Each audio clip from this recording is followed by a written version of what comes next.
I'm going to tell you a story that I've never told before about the Beijing Olympics semi-finals. This is about nerves and the secret technique that I used to deal with them that made all the difference in my boxing career. And by the end, you'll learn how to conquer your own nerves just like I did in the boxing ring. I was warming up backstage of the Olympic semi-finals, about to have the fight of my life. Alongside us was Deontay Wilder. He was about to fight the fight after me as well.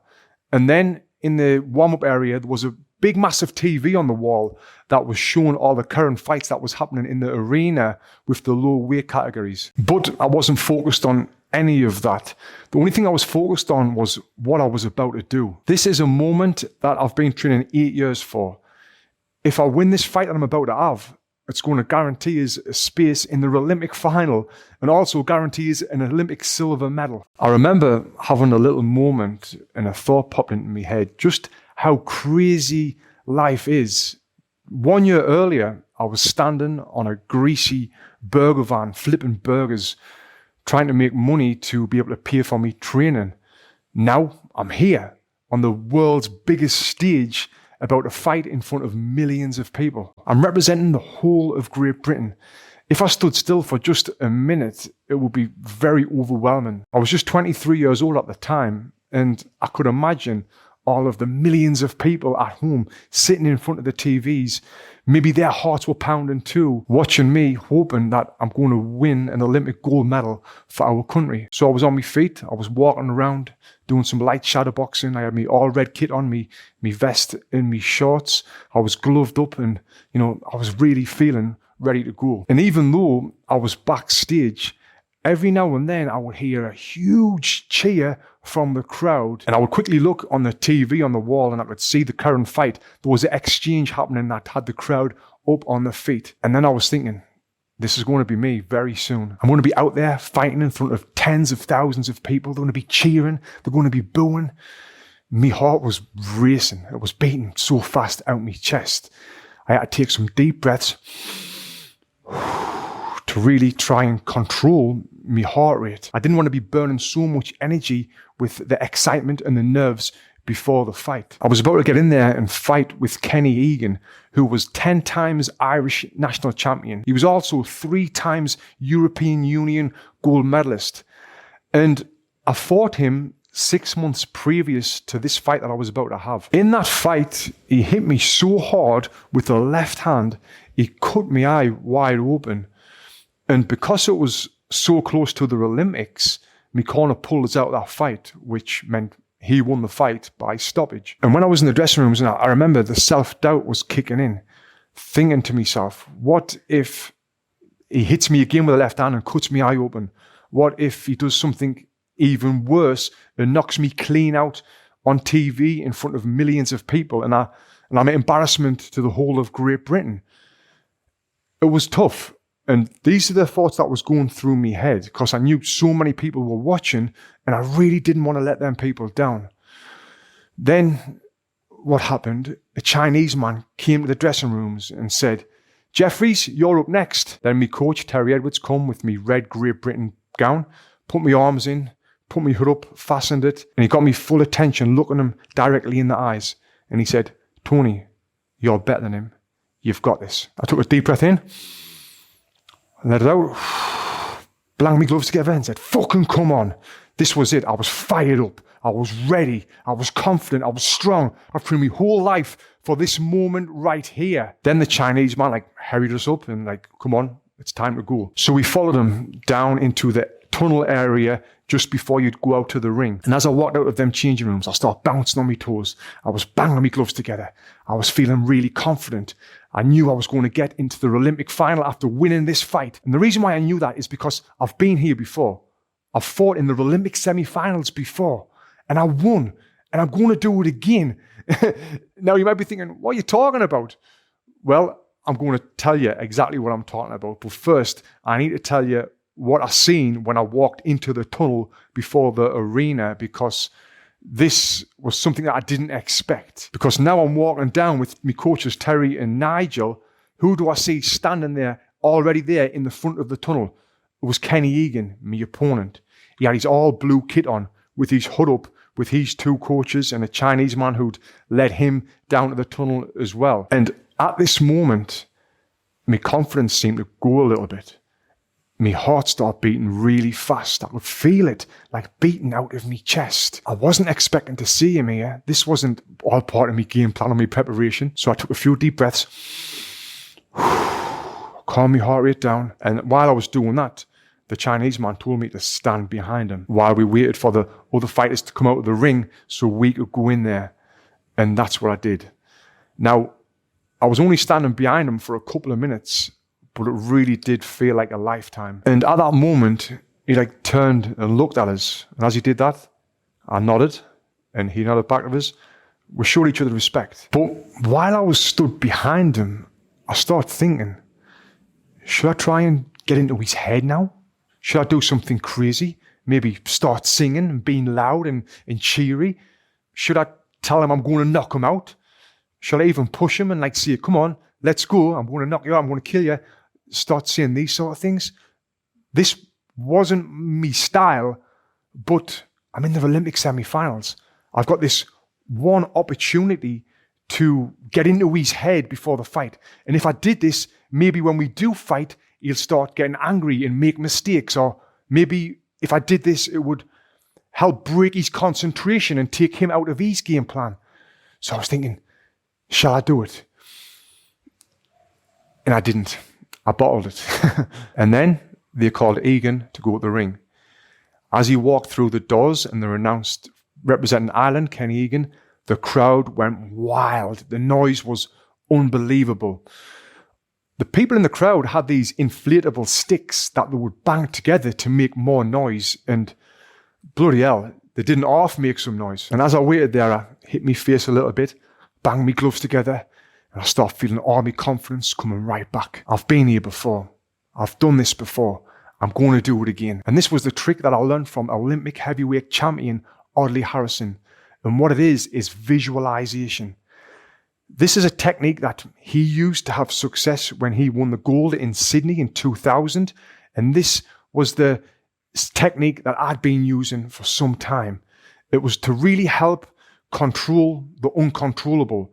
And it was a game changer in my full career. This is where the night before the fight, you'll lie there in bed and you'll visualize you doing everything from walking to the arena, from getting ready to start warming up, to walking to the ring, then to getting in the ring, the crowd cheering, and then the fight starting. Then you'd walk yourself through the fight in your head with your game plan, going through everything the night before the fight. So when it comes to doing the fight, you've already done it before. So when I said I've been in the Olympic semi-finals before, I had been mentally. I'd been in this position before, mentally, knowing that I was going to win this fight. So now it was my turn to walk out to the crowd. And they said on the announcement, representing Great Britain, Tony Jeffries. The crowd went wild, banging them sticks. The noise was unbelievable. I'd never seen anything like it before. There was way more people here in the semi-finals than when I fought a few days previous in the quarterfinals in this arena. There was 10 times as many people here as that I'd ever fought in front of before. But I expected this because, like I said, I'd already done it in my head. So I knew it was going to be like this. And as I walked to the ring, I looked up and I seen Egan in the ring already. He was staring at us. He was doing some light shadow boxing, not trying to intimidate us, just keeping himself ready for the fight. But I didn't care.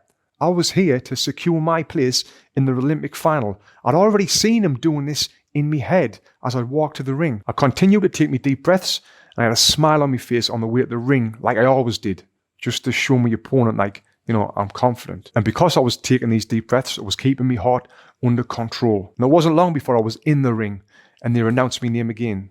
And when they did that, I did what I always used to do as an amateur boxer.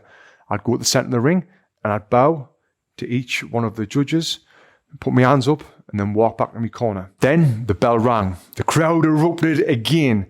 This was it. The biggest moment of my life. My game plan for this fight was to try and wait and counter his punches because he was a southpaw and he used to like to counter punch. So I thought I'm going to counter, he's counter. And as we went through the rounds, we were both picking up some points.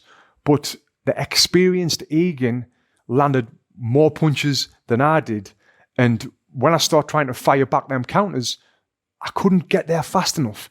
And then I knew I was behind on the scorecards, so I started to push forward and throw sloppy punches. Now, when you're fighting at this level, if you telegraph a punch by half a second or by a millisecond, the person in front of you is that good, they're going to pick up on that and counterpunch you and score a point. You can't make mistakes at this level. Now, with me being behind on points and I put the pressure on, I start making these tiny little mistakes that Egan, capitalized on and come back with punches of his own to score more points. And the final bell went.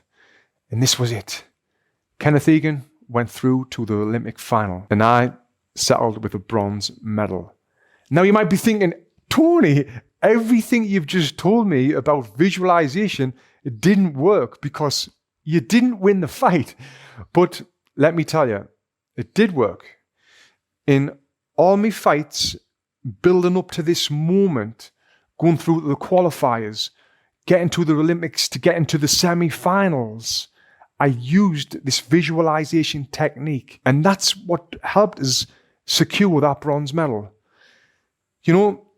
In boxing, you've got to do every single tiny little thing that you can do to give you the best chance of winning. And that's what I did. But at the end of the day, some people are just better than you. Maybe they're just better than you on that one day. Maybe they will beat you every single day. You just never know. But you've got to give yourself that chance to do everything you can do to have that success. Egan may have done the visualization techniques the same as me, and he kind of done it better than me. Maybe he was just a better boxer all round and had me number because he was an awkward southpaw with more experience than me. I don't know. But what I do know is the better man won on the day. And I also know that if I never did these visualization techniques, I wouldn't have been as calm as I was. I wouldn't have been able to get to this point in my career. Just think, I was working on that greasy catering trailer a year before this. Now I'm here.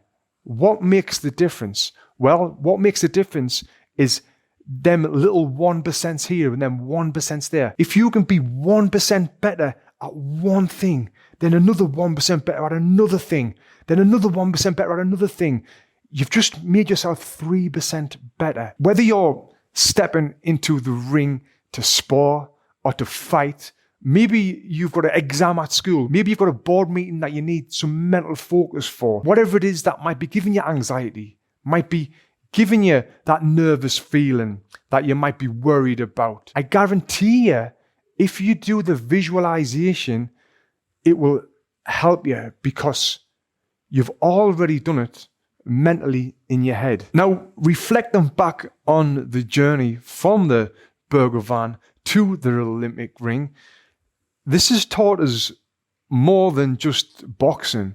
It's taught us about resilience. It's taught us about the power of visualization, not just in boxing, but in life as well. Every punch that I've thrown in the ring, every sparring session that I've had, every gym that I've been to, every thing that I've done in my life has brought us to this point right here. And it's been a hard journey, but the visualization has really helped me get here, and I'm sure it can help you get wherever you want to go as well. If you enjoyed this and you want more videos like this, let me know in the comments below. Also, please share this with someone that might enjoy it as well. Now, after Olympics, I turned professional. And do you want to see how much money that I earned when I was a professional fighter? Well, if so, you can click here and watch this video next. I'll tell you how much I earned. Click here.